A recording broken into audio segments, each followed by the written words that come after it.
Hello again everyone and welcome back to Dragon Age Inquisition. We are here in Royeaux and we need to go out the war room at some point, but I think we have a little bit more exploring here in Royeaux to do. We did have a little look around the shops in the last episode. There is a friend of Red Jenny apparently over to this side here. Oh, there's a thing we can read here. What was this? Lamas de Leon, we cheered when honoured was her might, but many more deserve a thought, for though she was the first a knight, her ken and kind have always fought. From a plaque with the dedication, Le Masque de Leon, sponsored by Princess Corinne's 1st Cavalry, for those we stood beside. Well, ain't that nice?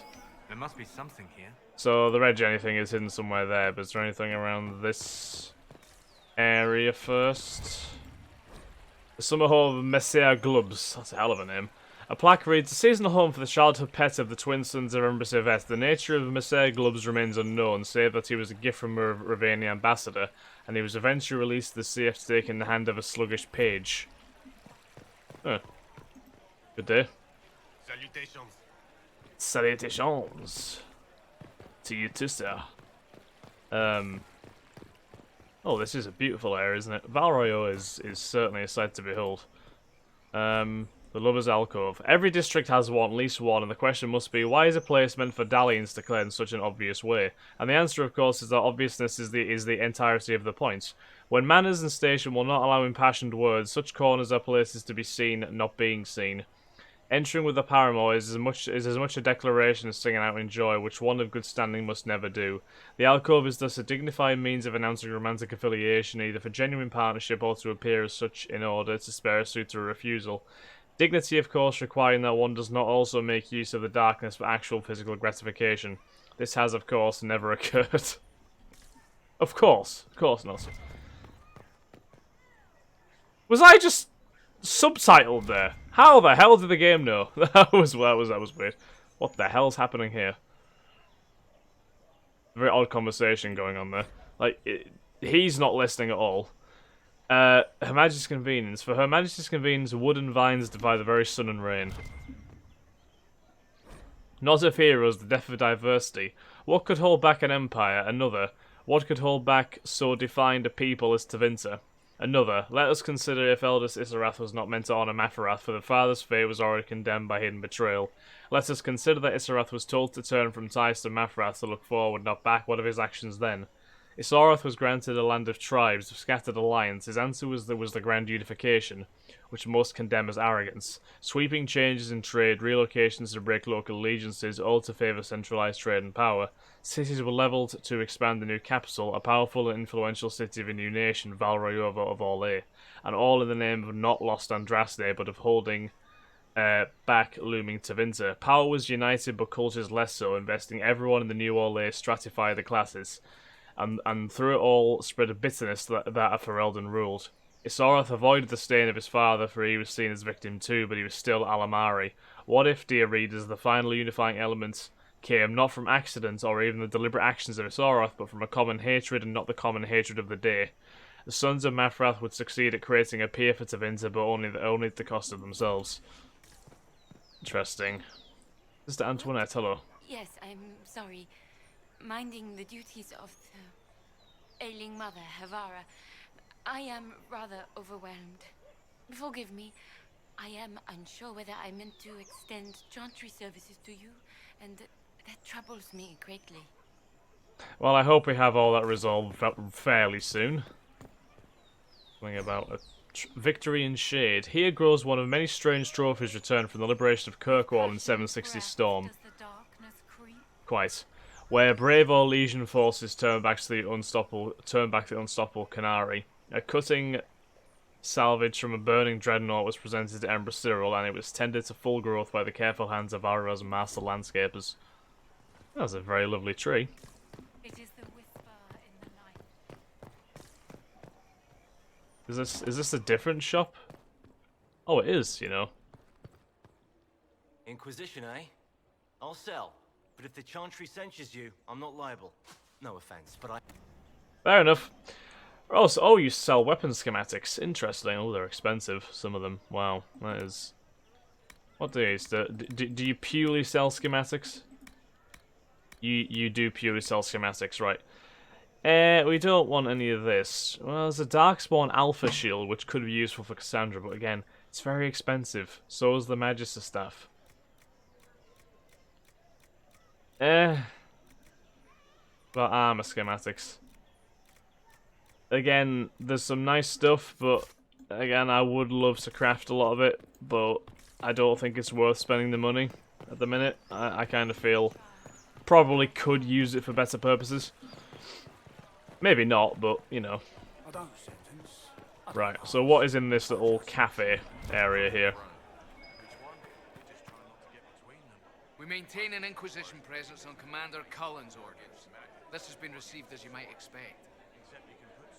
I'm sure they'll learn to accept us, eventually. The head of Madame Snappy Snips.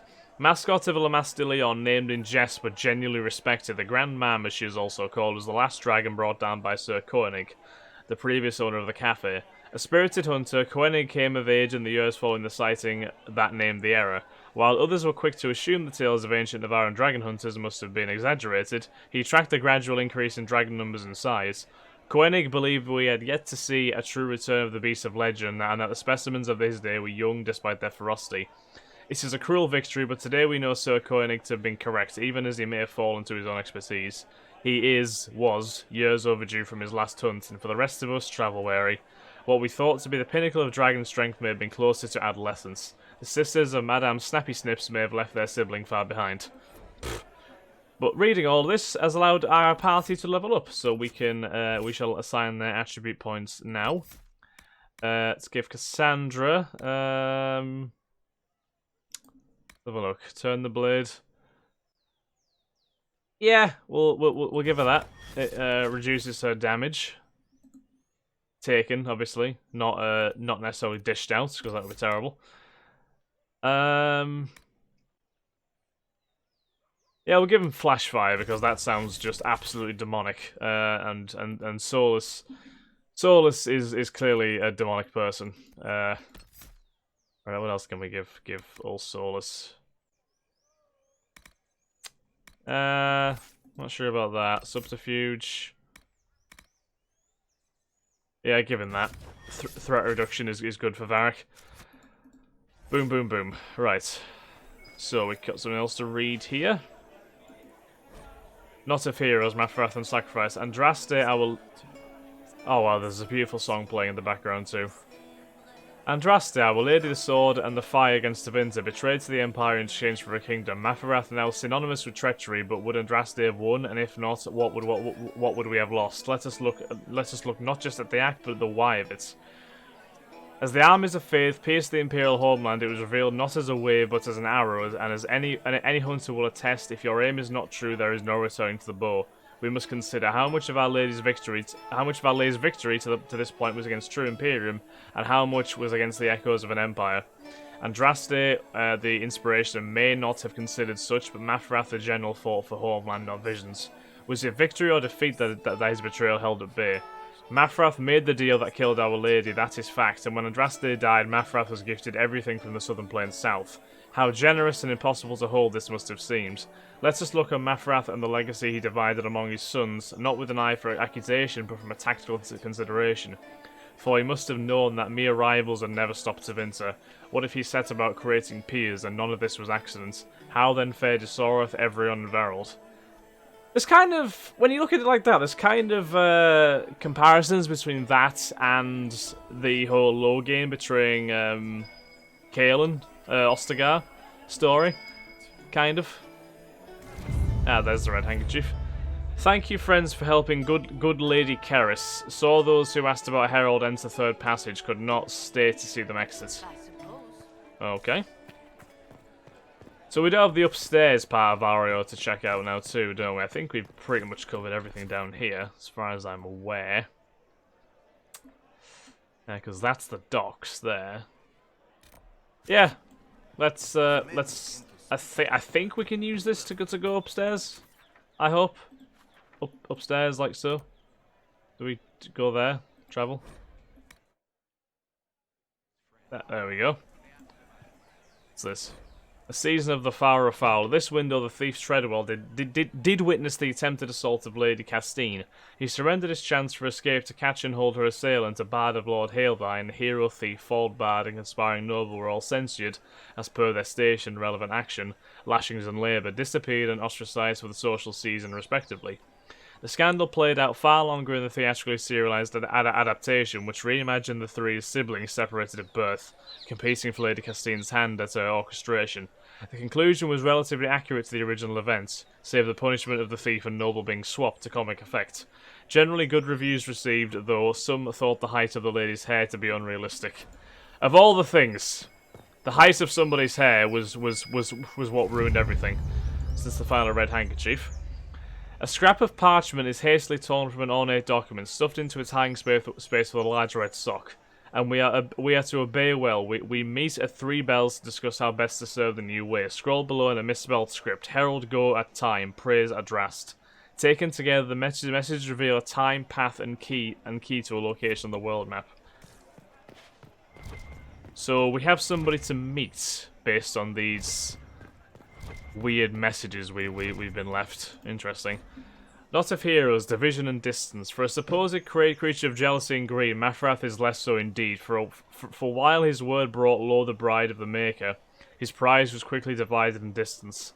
Let us consider the lesser of the sons in this matter. Of everyone we know little, the middle boy, he was tasked with ruling the lands to be the Marches. No claim by the father was made, no in my name to humble, and that freedom is shown in the result, for Everin himself was the least concerned with power. He among all led by example, not demand, and spoke only of sacrifice. When betrayal was revealed, Everin acts as a man broken, dispersing his holdings to the various tribes. It was a penance that spared him his family, but also dispersed influence. To this day, the free marches are scattered. Of Verald more is known, for his actions bring him to the start of our nation, but his folly begins in Navarra, where we must ask, was this the will of a betrayer father, or a mistake of youth?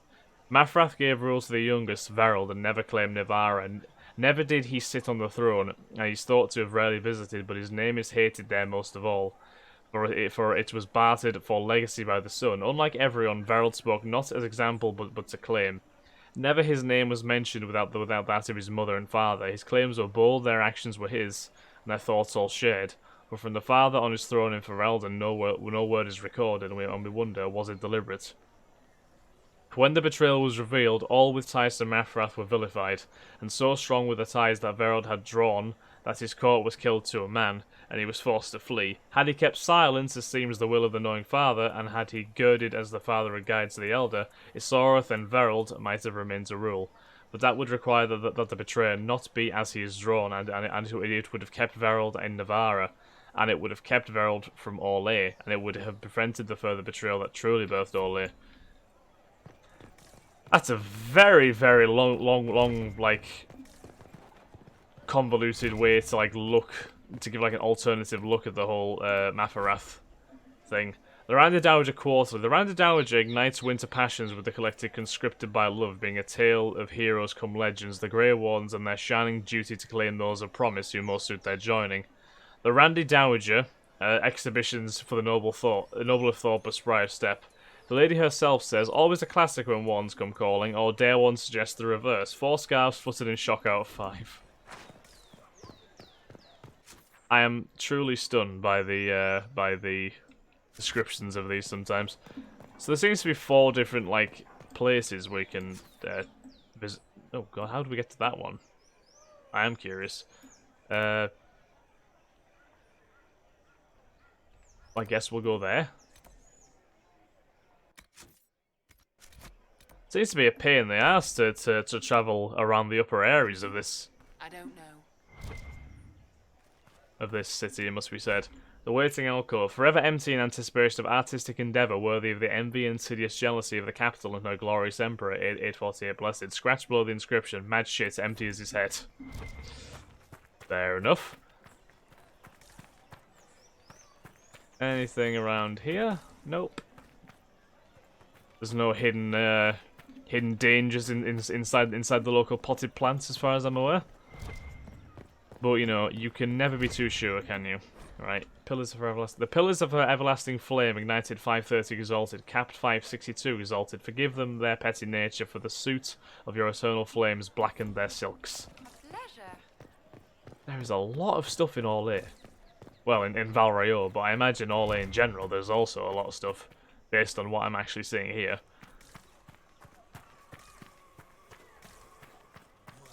I swear I heard a fly buzzing around. It's bad everywhere. Both sides hardly lack for members. At least the Templars have a uniform. Never know a mage until it's too late. All past being useful. Good allies to have before all of this. Don't you go vilifying the mages because they're not instantly distinguishable. I was gonna say instinguishable there, but no, that's completely wrong. 8 silks drape across Bell March. 8 silks that frame the sky and share the calm of commerce, but why 8? That question is posed time and again by visitor and philosopher. What in the grand history of our capital is displayed in this subtle choice? The ages, but we have had 9, and what fool would have made such a prediction? There is nothing in the Orlesian mindset in the heart of Orlais that suggests even a hint of accepting an end to our way. Perhaps then something less flattering, but veiled. It is opined that the 8 represents the twin boys of Empress Yvette, born 799, which herald the blessed age. Being the entwined loops of the number 8 itself, not its value, the more irreverent suggests that the 8 could as easily be a slight against Yvette's figure, for she was rumoured to be stout but determined in her choice of corsetry. Both theories are scoffed at by historians as mere number fetish. Okay.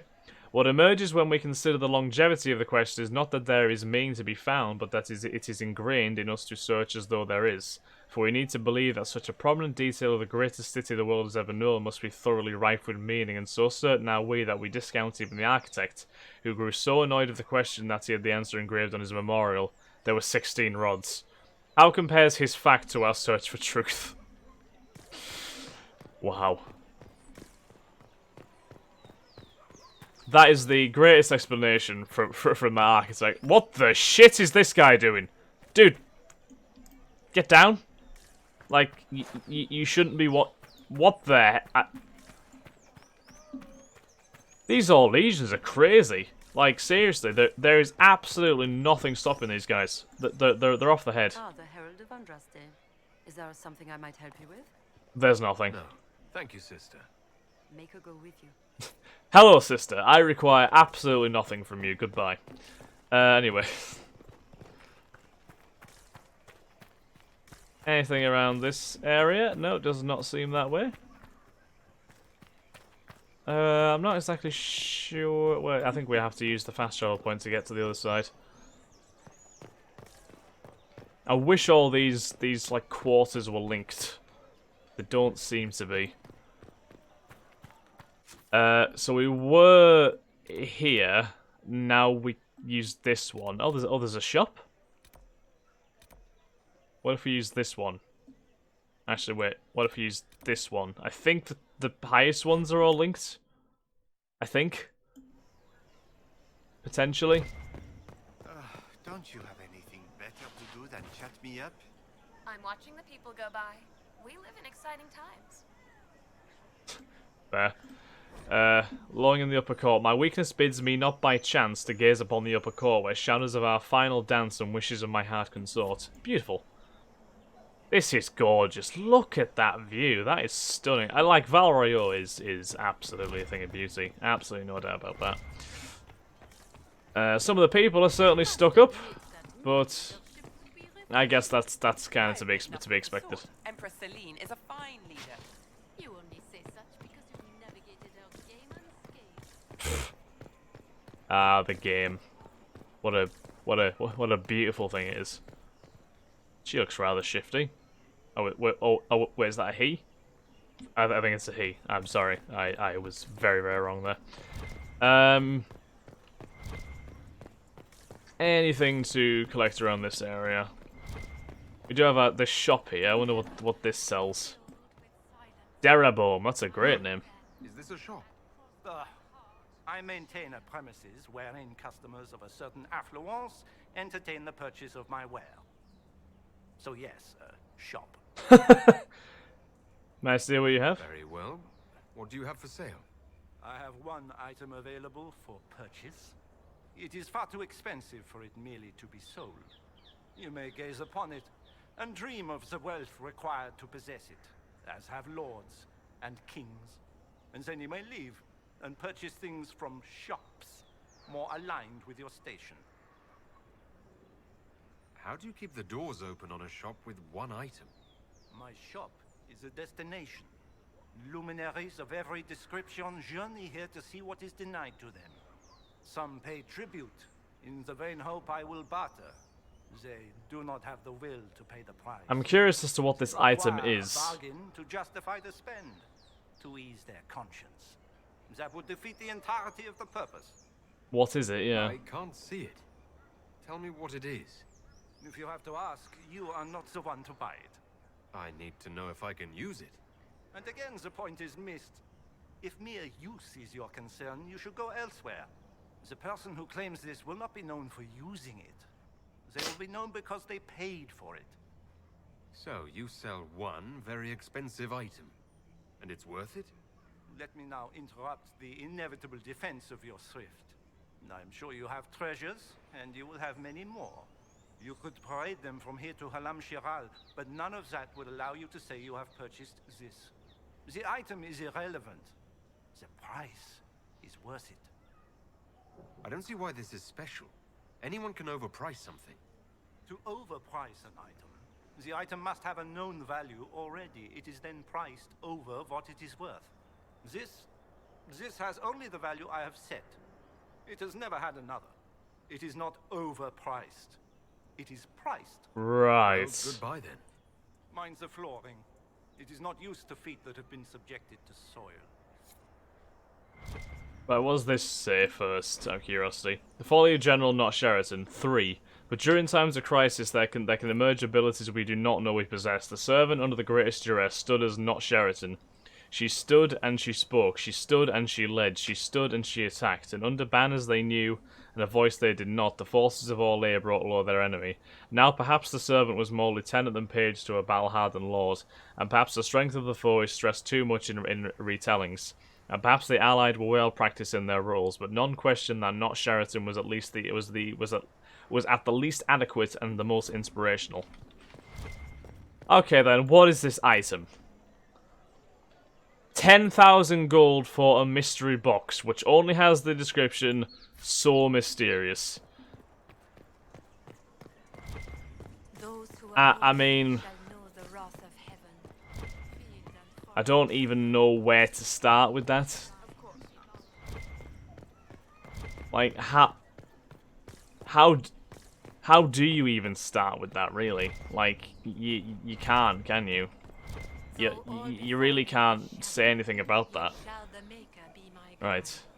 An extra thick annual of the suspense.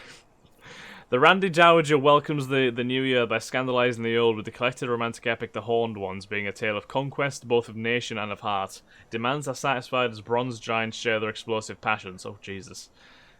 The Randy Dowager, exhibitions for the noble of thought but spry of step. The lady herself says, only for those of particular taste. Delicate buds should remain in the garden while the bold of us flower. 5 scarves fluttered in shock out of 5. I shall not be left to wander the drifting road. I love this like weird parody of Rotten Tomatoes that is going on here.